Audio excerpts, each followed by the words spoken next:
Hello, everybody. Warm welcome, salutations to another Wine with Jimmy video. Delighted that you have stopped by. This is a wine educational channel designed to help those of you really studying the world of wine and you want to learn more from it. For example of this video, this is the video for Southern Italy for the Wines of the World. That's the D3 section for the WSET Level 4 Diploma.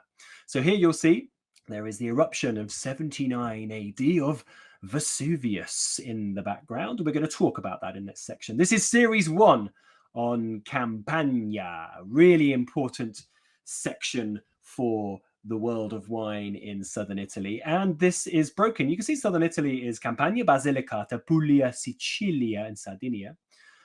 We are looking at a 7-part series here for Campania, so there's quite a lot to go through.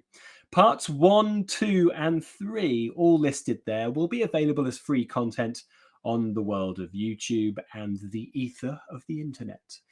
But 4, 5, 6, and 7 will only be available on my e-learning portal. That's over at winewithjimmy.com. Please go and have a look. There's a huge wealth of content there, thousands of videos, exclusive videos, many of them. Okay, so let's get rocking and rolling, learning a bit about where Campania is located. Then, of course, its history all the way up to its modern wine business today. So here you are looking at a map of the map of Italy. Campania is here, this darker redded shaded area, just to the southeast of Lazio, which was covered in the central Italy section. But also you've got Molise, which sits just to the north of it, Puglia. We have Basilicata, and it's close to Calabria. It sits on the Tyrrhenian Sea, part of the Mediterranean, and it has the Apennines, the big mountain range that runs through the middle of Italy, mostly as its northern and its eastern border. We have really a great abundance of locations here for viticulture. We have a really decent, generally Mediterranean climate, which will be discussed in greater detail on video 2. We have fairly decent rainfall.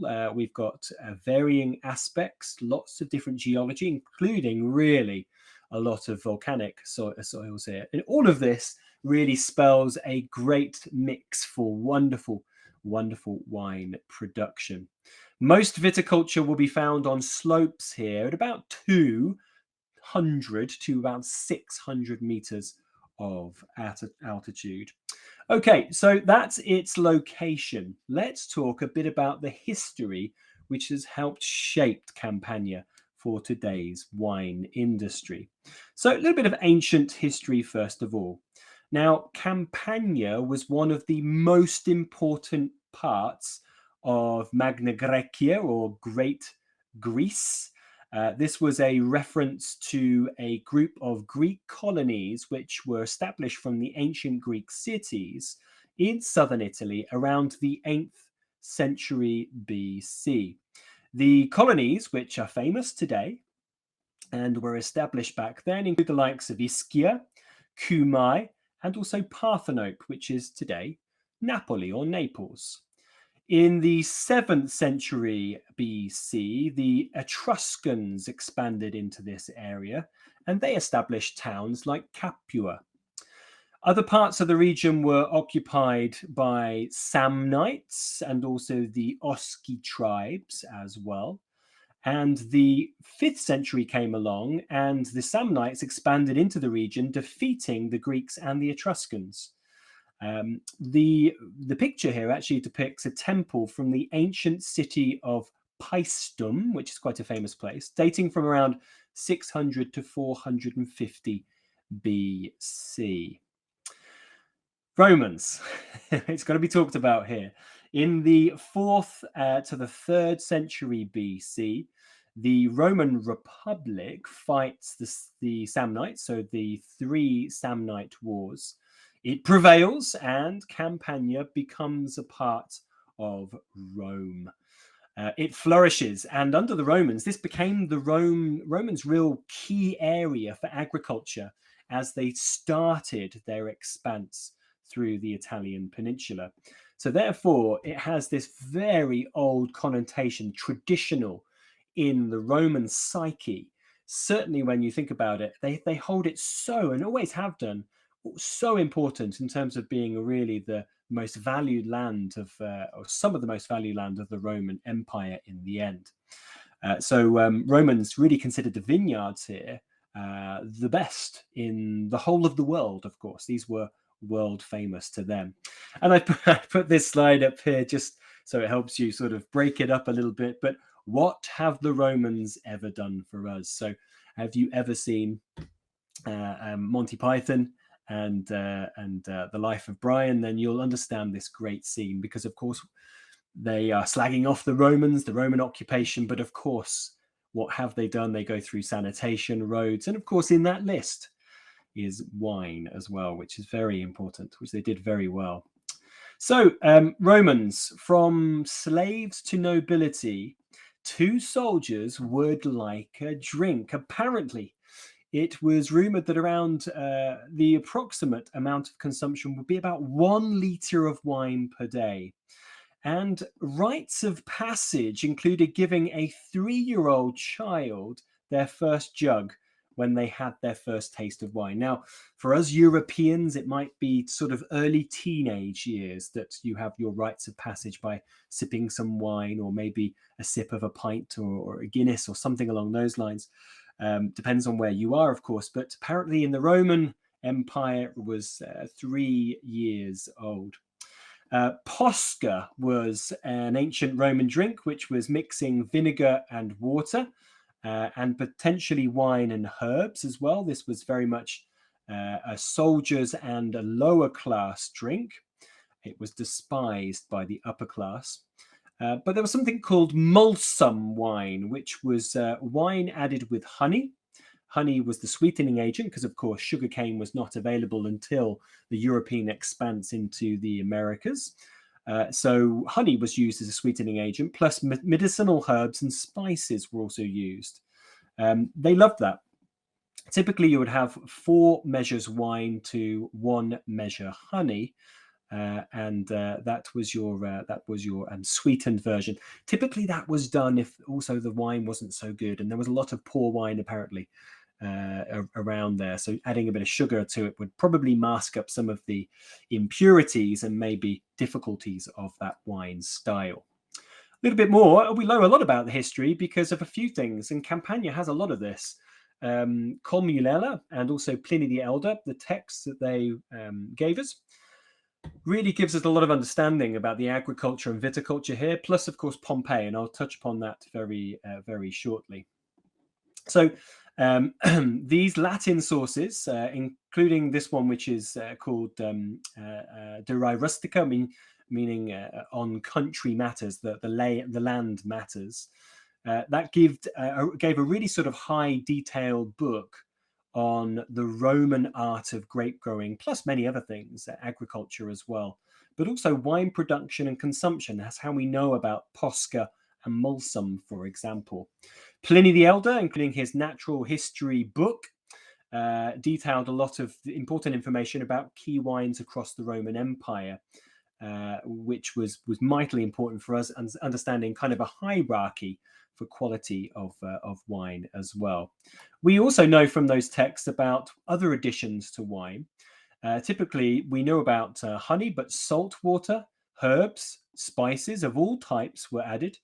The Romans seemed pretty willing to try many things, and it may be a consequence of the wine being not necessarily the best in quality. And also different storage methods would alter the wine as well. So we also have here on the left-hand side a little bit of chalk. We think that the Romans and the Greeks were some of the first to start adding chalk to wine to reduce acidities. It is our alkaline, which is added today. We still use things like potassium bicarbonate and also calcium carbonate to wines to reduce their acidities, adding an alkaline to reduce the acids. Possible here, also happening in the Roman Empire first. Right, something quite important is the 79 AD eruption of Vesuvius. It was appalling at the time, of course. It wiped out Pompeii. Pompeii was layered upon things like lava, but mainly ash, and was preserved for a number of years until it was discovered, unearthed. And because it was really covering a moment in time, that flourishing city was covered and preserved. And then when it was unearthed, we really had a snapshot into the life of anybody living in Pompeii at the time. And Pompeii was a key city, still is today, but a very small city today. It's about 25,000 people. But it was considered one of the key areas for wine consumption, kind of like a Rome today for Italy, or a Paris, or a Buenos Aires, or a New York, or a London. It was considered one of those places. And we know this because in this preserved, wonderful place were 200 wine bars. We found 200, well, bars or inns or whatever you want to say, of which many of them had wines, and many of them had wine lists. A lot of these places we found these wine troughs, which would be around the bar, where I suppose the innkeeper or whoever was the bartender would scoop out the wine into people's different cups and so on. We also found in those establishments wine lists written on the walls of the wines, which gives us an idea about pricing of the wines, which is absolutely fascinating, because that will lead me just a little bit in a couple of slides to Fellernum, which was considered the greatest wine of the Roman Empire. So I'll go through that from Campania. Let's talk about Fellernum's roots first of all, though, before we go on to the pricing of it. So we have to go to another part of Campania, this time north of Vesuvius. So this is the other side of Vesuvius from Pompeii. And we are talking about an area called the Monte Masico. We have the Roman god of wine, Bacchus. We have our geographical location, which is the Monte Masico. And we have a rather humble farmer called Fellernum. So they are the three key instigators in this story. Now, apparently, Bacchus, who is the Roman god of wine, appeared on Monte Masico to Fellernum. He was in disguise, and he wanted to, of course, experience his subjects. And Fellernum took pity on this disguised figure. He didn't recognize him as a god, and he offered him fruit, honey, and milk, but no wine. Bacchus, who is the god of wine, was so touched by this hospitality of Fellernum that he turned the milk into wine, and as a gift to mankind, he turned the slopes of Monte Masico into lush vineyards. And of course, all in front of Fellernum's eyes. Today, the wine was then named Fellernum after this farmer, apparently, after the mythology around this, which is mightily important. So here you are. Here's Fellernum, the wine name at the bottom. Very important, as really considered the first growth. I'll get to that onto the next slide of Roman wine. It was fit for many emperors, many key nobility. Many historical texts mentioned this, and of course we had it in those wine bars in the likes of Pompeii when it was preserved from the 79 AD eruption. Amphora also, which is pictured here, have been found all across Western Europe and actually the central Mediterranean, discovered with inscriptions about Fellernum on it. So we think that, of course, Fellernum was transported across the Roman Empire. Now, from all of this information, all of this historical text, the archaeological digs, and also this mythology around the name, we do actually have a hierarchy of this one wine itself. So there were three tiers of quality. There was standard Fellernum, Fellernum Caucinum, and Fellernum Faustinium. Now, this really is village level Premier Cru, Grand Cru. So arguably, this is one of the first cru status wines from the Roman Empire of all time, which is quite a wonderful thing to think about. And we know wine was made under the Fellernum label since well back to Roman times, which is absolutely crazy. Okay, so we've really talked a lot about Campania being important during the Roman times. Post-Rome, local tribes, so the Western Roman Empire collapses in the late 5th century for good. The Ostrogoths, the Byzantines, and the Lombards all come through Campania. Under the Lombardian kingdom, dukedoms were set up, and certain parts gained independence, like Amalfi. That's why I put this map up here. This is actually lists the quite famous maritime republic, the Republic Maritimes of Italy. The important ones being Venice, Genoa, Pisa, and then Amalfi. But there are a few others on this as well. Now, they became quite powerful, but not as powerful as the likes of Pisa or Genoa or Venice. Campania, it gets quite fragile, quite divided. It was invaded by the Normans in the 11th century, and by the 12th century, all of Campania and southern Italy was under Norman rule, and eventually the Kingdom of Sicily. The next 500 years would see a number of changes, including the German House of Hohenstaufen, the French House of Anjou, and of course the Bourbon dynasty from Spanish Aragon, who eventually would establish the Kingdom of Sicilies here in both Sicily and Naples, the Kingdom of Two Sicilies. Wine business today, so that really moves up to today. So all the way up to 1861, it becomes a part of the unification, the Risorgimento of Italy. Now, there are more than 20,000 hectares of vineyards in Campania, about 4% of Italy's total production, and about 80% of the land here is small holdings, on average less than 5 hectares. Red wine is just a little bit more produced than white, and quality wine, that's DOC or DOCG, is only 20%, and IGT is only 10%. Therefore, 70% falls into the generic wine or table wine category, which we'd say today is generic wine without origin. So it's quite a significant amount today. Some key protagonists in our story of Campania. Now, Campania has a large number of private companies that have vineyards across multiple areas in Campania, but also further afield from Campania as well. Mastro Berardino on the left-hand side, very famous Radici Torrasi, very famous label, is a very significant role. Mastro Bedino, Antonio Mastro Bedino, is very famous in terms of protecting and then promoting indigenous autochthonous native varieties from Campania. So all of the ones we have grown to love, Fiano, Greco, Aglianico, would not be anywhere near as important as they are today if it wasn't for the Mastro Bedino. Also, we have Terradora, which is an offshoot of Mastro Bedino. And then on the right-hand side, the very famous Fiudi di San Gregorio, who are very important, based in Avellino, and they're the ones who have a wine bar in Napoli airport.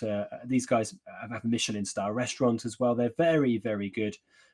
All of these have done excellent work in promoting the image of Campanian wine. But also, just to wrap up on here, in some provinces, cooperatives are important here. This one, which is Guardiense, is in the province of Benevento, and they are 1,000-member cooperative, about 15% of the production of Campania, and they make significant export amounts. These are famous in the UK. They make a lot of the wines for the Wine Society, for example.